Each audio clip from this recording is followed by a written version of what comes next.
امید آپ سب لوگ بالکل خیریت سے ہوں گے۔ اردو الف میں آج ہم لوگوں نے سبق نمبر 10 جو کہ ہے جی ملکی پرندے اور دوسرے جانور، جسے لکھا ہے شفیق الرحمان نے، ہم نے آج اس کا مطالعہ کرنا ہے، ٹھیک ہے، ریڈنگ کرنی ہے۔ اور اس کہانی میں ہم جو ہے وہ جانوروں کے بارے میں پڑھیں گے اور پرندوں کے بارے میں پڑھیں گے، ٹھیک ہے، جیسے کوا کے بارے میں پڑھیں گے، بلبل، بھینس، الو کے بارے میں پڑھیں گے، ٹھیک ہے۔ شروع کرتے ہیں جی۔ ان کے بارے میں نا تھوڑی سی ان کی جسامت کے بارے میں بتایا گیا ہے اور اس میں مزاح بھی پیدا کیا گیا ہے۔ کوا گرامر میں ہمیشہ مذکر استعمال ہوتا ہے، ٹھیک ہے۔ کوا صبح صبح موڈ خراب کرنے میں مدد دیتا ہے، موڈ یعنی مزاج، ایسا موڈ جو ویسے بھی کوئی خاص اچھا نہیں ہوتا۔ کوا گا نہیں سکتا اور کوشش بھی نہیں کرتا، وہ کائیں کائیں کرتا ہے۔ کائیں کے کیا معنی ہے؟ میرے خیال میں تو اس کا کوئی مطلب نہیں۔ کوے کالے ہوتے ہیں۔ برفانی علاقوں میں یعنی سرد علاقوں میں سفید یا سفیدی مائل کوا نہیں پایا جاتا۔ کوا سیاہ کیوں ہوتا ہے؟ اس کا جواب بہت مشکل ہے۔ پہاڑی کوا 1.5 فٹ لمبا اور وزنی ہوتا ہے۔ میدان کے باشندے یعنی رہنے والے، یعنی ہم جیسے علاقوں میں رہنے والے، اس سے کہیں چھوٹے اور مختصر کوے پر کانے ہیں تھوڑے پر راضی ہونے والے، قناعت کرنے والے۔ کوے خوبصورت نہیں ہوتے، لیکن پہاڑی کوا تو باقاعدہ بدنما ہوتا ہے یعنی بدصورت ہوتا ہے، کیونکہ وہ معمولی کوے سے حجم یعنی جسامت میں زیادہ ہوتا ہے۔ کوے کی نظر بڑی تیز ہوتی ہے، جن چیزوں کو وہ نہیں دیکھتا اس قابل نہیں ہوتی کہ انہیں دیکھا جائے۔ کوا بے چین رہتا ہے اور جگہ جگہ اڑ کر جاتا ہے۔ وہ جانتا ہے کہ زندگی بے حد مختصر ہے، چنانچہ وہ سب کچھ دیکھنا چاہتا ہے، یہ کون نہیں چاہتا۔ کوا باورچی خانے کے پاس بہت مسرور ہوتا ہے یعنی خوش ہوتا ہے۔ ہر لحظے یعنی ہر پل کے بعد کچھ اٹھا کر کسی اور کے لیے کہیں پھینک آتا ہے اور درخت پر بیٹھ کر سوچتا ہے کہ زندگی کتنی حسین ہے۔ کہیں بندوق چلے تو کوے اسے ذاتی توہین سمجھتے ہیں یعنی بے عزتی سمجھتے ہیں، اور دفعتاً یعنی اچانک لاکھوں کے تعداد میں کہیں سے آ جاتے ہیں۔ اس قدر شور مچتا ہے کہ بندوق چلانے والا مہینوں پچھتاتا رہتا ہے۔ بارش ہوتی ہے تو کوے نہاتے ہیں اور حفظان صحت کے اصولوں کا ذرا خیال نہیں کرتے یعنی صحت کی حفاظت کا۔ کوا سوچ بچار کے قریب نہیں پھٹکتا یعنی اس کے پاس بھی نہیں جاتا۔ اس کا عقیدہ یعنی یقین ہے کہ زیادہ فکر کرنا اعصابی بنا دیتا ہے یعنی بیمار کر دیتا ہے۔ کوے سے ہم کئی سبق سیکھ سکتے ہیں۔ کوا بڑی سنجیدگی سے اڑتا ہے۔ کوا چونچ کی سیدھ میں بالکل چونچ کی سیدھ میں یعنی سامنے سیدھا۔ کوے اڑ رہے ہوں تو معلوم ہوتا ہے کہ شرط لگا کر اڑ رہے ہیں۔ کوے فکر معاش میں دور دور نکل جاتے ہیں لیکن کبھی کھوئے نہیں جاتے یعنی گم نہیں ہوتے۔ شام کے وقت کوئی 10,000 کوا کہیں سے واپس آ جاتا ہے۔ ممکن ہے کہ یہ غلط کوے ہوں۔ اگر آپ کووں سے نالاں ہیں یعنی پریشان ہیں تو یہ مت بھولیے کہ کوے بھی آپ سے نالاں ہیں۔ آگے جانور ہے جی پرندہ ہے بلبل۔ بلبل ایک روایتی یعنی مشہور پرندہ ہے جو ہر جگہ موجود ہے سوائے وہاں کے جہاں اسے ہونا چاہیے۔ اگر آپ کا خیال ہے کہ آپ نے چڑیا گھر میں یا باہر بلبل دیکھی ہے تو یقیناً کچھ اور دیکھ لیا ہے۔ ہم ہر خوش گلو یعنی اچھا گانے والے پرندے کو بلبل سمجھتے ہیں۔ قصور ہمارا نہیں، ہمارے ادب کا ہے۔ شاعروں نے نہ بلبل دیکھی ہے نہ اسے سنا ہے، کیونکہ اصلی بلبل اس ملک میں نہیں پائی جاتی۔ سنا ہے کہ کوہ ہمالیہ کوہ کہتے ہیں پہاڑ کو، اور ہمالیہ برصغیر پاک و ہند کے شمال میں واقع ایک بلند پہاڑ ہے کہ دامن یعنی وادی میں کہیں کہیں بلبل ملتی ہے، لیکن کوہ ہمالیہ کے دامن میں شاعر نہیں ہوتے۔ اس کے کہنے کا مطلب ہے یہاں یہ مزاح اس نے پیدا کیا ہے شاعر نے کہ اردو شاعری میں، اردو ادب میں بلبل کا بڑا ذکر ہے، ٹھیک ہے۔ جس طرح ایک شعر ہے کہ یا آرزو کی کہ تجھے گل کے روبرو کرتے، میں اور گل بےتاب گفتگو کرتے، ٹھیک ہے۔ یعنی بلبل کا ذکر جو ہے وہ ہماری شاعری میں ملتا ہے، ادب میں ملتا ہے، لیکن وہ کہہ رہا ہے کہ اس کا تعلق ہمارے ملک سے ہے ہی نہیں، وہ ہمارے ملک میں پایا ہی نہیں جاتا، اور جہاں وہ پایا جاتا ہے وہاں شاعر نہیں ہوتے۔ اور اس کے کہنے کا مطلب یہ ہے کہ جس بلبل کے بارے میں ہم ذکر کرتے ہیں وہ اصل میں بلبل ہے ہی نہیں۔ آگے پڑھتے ہیں جی۔ عام طور پر بلبل کو آہذاری کی دعوت دی جاتی ہے یعنی رونا دھونا کی، اور رونے پیٹنے کے لیے اکسایا جاتا ہے یعنی ابھارا جاتا ہے۔ بلبل کو ایسی باتیں بالکل پسند نہیں، ویسے بلبل ہونا کافی مضحکہ خیز ہوتا ہوگا یعنی ہنسی مذاق والا۔ بلبل اور گلاب کے پھول کی افواہ یعنی شک کی بات پھیلانا۔ کسی شاعر نے اڑائی تھی جس نے رات گئے گلاب کی ٹہنی پر بلبل کو نالہ و شیون کرتے دیکھا تھا۔ نالہ و شیون یعنی رونا دھونا، فریاد کرنا۔ کم از کم اس کا خیال تھا کہ وہ پرندہ بلبل ہے اور وہ چیز نالہ و شیون ہے، یعنی وہ کہہ رہا ہے کہ وہ نہ تو وہ بلبل تھی اور نہ ہی اس کا رونا دھونا، وہ جو گا رہی تھی وہ اس کا رونا دھونا تھا۔ یہ شاعر کا خیال ہے کہ وہ بلبل تھی۔ رات کو اینک کے بغیر کچھ کا کچھ دکھائی دیتا ہے۔ بلبل پروں سمیت محض چند انچ لمبی ہوتی ہے، یعنی اگر پروں کو نکال دیا جائے تو کچھ زیادہ بلبل نہیں بچتی۔ ماہرین کا خیال ہے کہ بلبل کے گانے کی وجہ اس کی غمگین یعنی غمزدہ خانگی یعنی گھریلو زندگی ہے، جس کی وجہ یہ ہر وقت کا گانا ہے۔ دراصل بلبل ہمیں محظوظ کرنے کے لیے ہرگز نہیں گاتی، یعنی ہمیں لطف اندوز کرنے کے لیے اسے اپنے فکر ہی نہیں چھوڑتے۔ بلبل پکے راگ گاتی ہے یا کچے پکے راگ یعنی سر۔ بہرحال اس سلسلے میں وہ بہت سے موسیقاروں سے بہتر ہے۔ ایک تو وہ گھنٹے بھر کا الاپ نہیں لیتی، یعنی گانا نہیں گاتی، تان نہیں کھینچتی، بے سوری ہو جائے تو بہانے نہیں کرتی کہ ساز والے نکمے ہیں، آج گلا خراب ہے، آپ تنگ آ جائیں تو اسے خاموش کرا سکتے ہیں، اور کیا چاہیے۔ جیسے گرمیوں میں لوگ پہاڑ پر چلے جاتے ہیں، اسی طرح پرندے بھی موسم کے لحاظ سے نقل وطن کرتے ہیں، یعنی اپنا وطن چھوڑ کر کہیں اور جانا۔ بلبل کبھی سفر نہیں کرتی، اس کا خیال ہے کہ وہ پہلے ہی سے وہاں ہے جہاں اسے پہنچنا چاہیے تھا۔ ہمارے ادب کو دیکھتے ہوئے بھی بلبل نے اگر اس ملک کا رخ کیا تو نتائج کی ذمہ دار خود ہوگی۔ آگے جی ہمارے پاس جانور بھینس موٹی اور خوش طبع ہوتی ہے، یعنی زندہ دل یا خوش مزاج۔ بھینسوں کی قسمیں نہیں ہوتی، وہ سب ایک جیسی ہوتی ہیں۔ بھینس کا وجود بہت سے انسانوں کے لیے باعث مسرت ہے، یعنی خوشی کی وجہ ہے۔ بھینس کا ہم عصر یعنی ہم زمانہ چوپایا 4 پاؤں والا جانور یا مویشی گائے دنیا بھر میں موجود ہے، لیکن بھینس کا فخر صرف ہمیں ہی نصیب ہے۔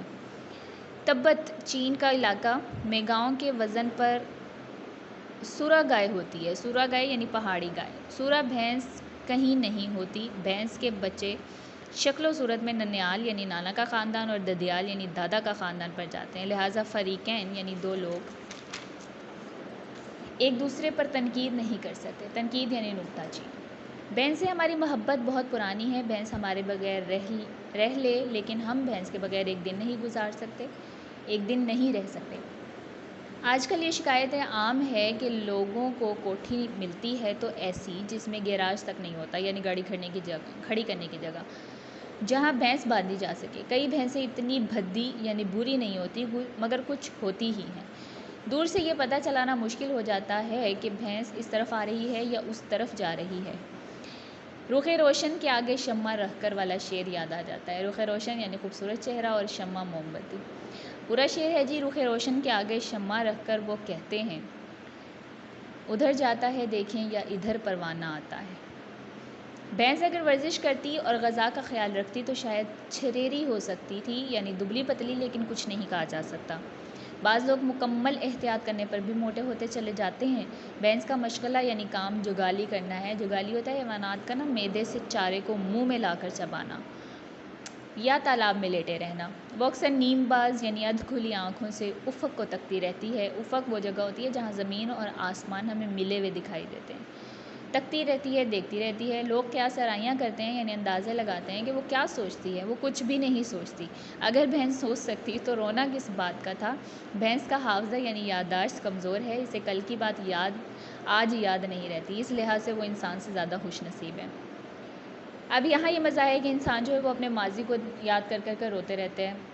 اکثر کیا بلکہ ہر انسان ہی کبھی نہ کبھی اپنی زندگی کے ماضی کے لمحات کو یاد کر کر اس پر جو ہے وہ کچھ لوگ خوش ہوتے ہیں، کچھ کی یادیں اچھی نہیں ہوتی، اس پر افسردہ ہوتے ہیں۔ تو اگر اس لحاظ سے گائے اچھی ہے کہ اسے کل کی بات جو ہے وہ آج یاد نہیں رہتی۔ بھینسے کو بالکل نکما سمجھا جاتا ہے، اسے ہل میں جوتنے کی سکیم ناکامیاب ثابت ہوئی۔ ہل میں جوتنے یعنی لگانے کی، کیونکہ وہ دائمی طور پر تھکا ہوا یعنی ہمیشہ کا تھکا ہوا اور ہزلی یعنی شروع سے سست ہے۔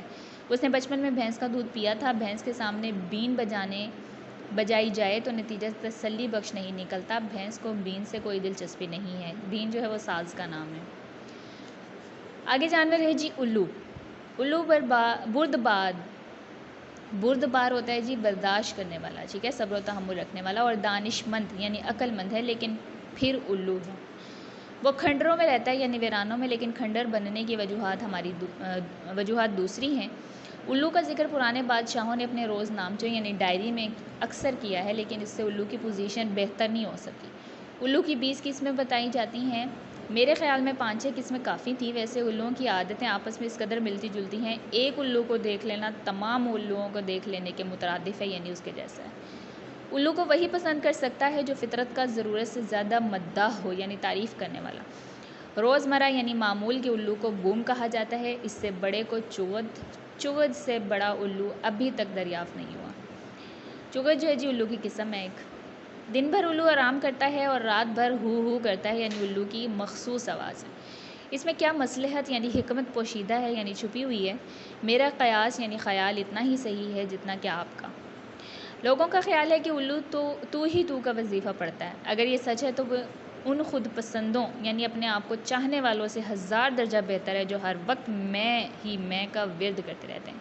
اب یہاں جو ہے وہ تنقید کی گئی ان لوگوں پر، ٹھیک ہے، ان انسانوں پر، ان لوگوں پر جو سمجھتے ہیں کہ ان کے علاوہ یہ دنیا نہیں چل سکی، ٹھیک ہے، ایسے لوگ جن کے لیے سب کچھ ان کی ذات ہوتی ہے، ان کے اوپر جو ہے وہ یہاں تنقید کی گئی ہے کہ اس سے اچھا پھر الو ہی ہے جو کم از کم خود پسند تو نہیں ہے۔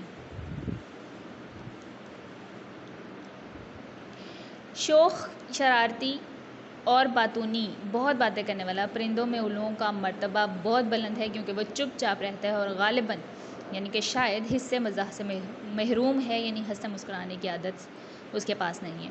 بہت سے لوگ محض اس لیے ذی فہم یعنی باشعور سمجھے جاتے ہیں کہ وہ کبھی نہیں مسکراتے۔ مادہ یعنی ننھے الوؤں کی بڑی دیکھ بھال کرتی ہے، مگر جو ہی وہ ذرا بڑے ہوئے اور ان کی شکل اپنے ابا سے ملنے لگی انہیں باہر نکال دیتی۔ الو کو اپنے بچوں کی تعلیم و تربیت سے کوئی دلچسپی نہیں، وہ جانتا ہے کہ یہ سب بے سود ہے یعنی بے فائدہ ہے۔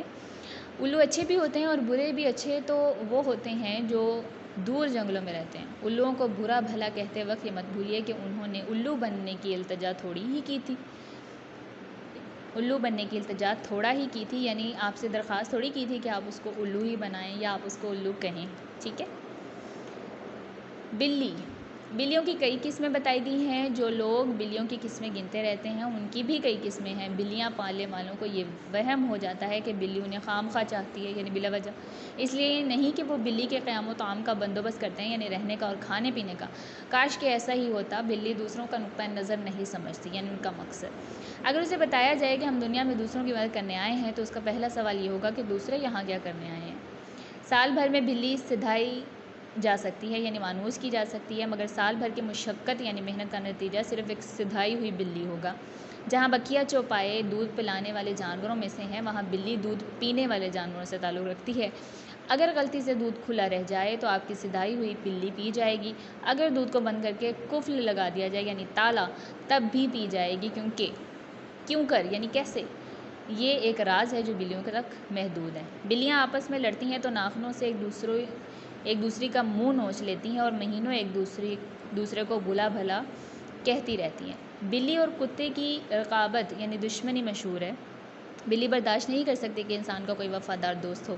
بلی بھی میں برداشت بہت کم ہوتی ہے۔ چند بلیاں گھر میں سارے چوہوں کو ختم کر سکتی ہیں۔ چوہے تو رفع ہو جائیں گے یعنی دور ہو جائیں گے، مگر بلیاں رہ جائیں گی۔ بلیاں دن بھر میک اپ کرتی رہتی ہیں۔ ان کی جلد پر طرح طرح کے ڈیزائن ہوتے ہیں۔ موٹی بلیاں اپنے جسم پر لمبائی میں سیدھی دھاریاں بنا لیں تو ان کا موٹاپا چھپ سکتا ہے۔ وہ چھریری یعنی دبلی پتلی اور کیوٹ معلوم ہوں گی یعنی پیاری۔ بلیاں دوپہر کو سو جاتی ہیں اور رات تک انتظار نہیں کر سکتی۔ بعض اوقات بظاہر سوئی ہوئی بلی ادھر ادھر دیکھ کر چپکے سے باہر نکل جاتی ہے۔ اس سے باز پرس یعنی پوچھ گچھ کی جائے تو خفا ہو جاتی ہے، ناراض ہو جاتی ہے۔ بلی کی جگہ کوئی بھی ہو خفا ہو جائے گا۔ ایک ہی گھر میں سال ہا سال گزارنے کے باوجود انسان اور بلی اجنبی رہتے ہیں۔ زندگی کتنی عجیب ہے۔ مزید حماقتیں یعنی اور نادانیاں۔ ٹھیک ہو گیا۔ مزید حماقتیں میں سے یہ ایک سبق جو ہے وہ آپ لوگوں کا لیا گیا ہے، ملکی پرندے اور دوسرے جانور۔ اچھے طریقے سے آپ لوگ نے خود بھی اس کا مطالعہ کرنا ہے، الفاظ معنی جو ہیں وہ اس کے یاد کر لینے ہیں اور کہانی کو ذہن نشین کر لینا ہے۔ آج کے لیے اتنا ہی، اجازت دیجیے، اللہ حافظ۔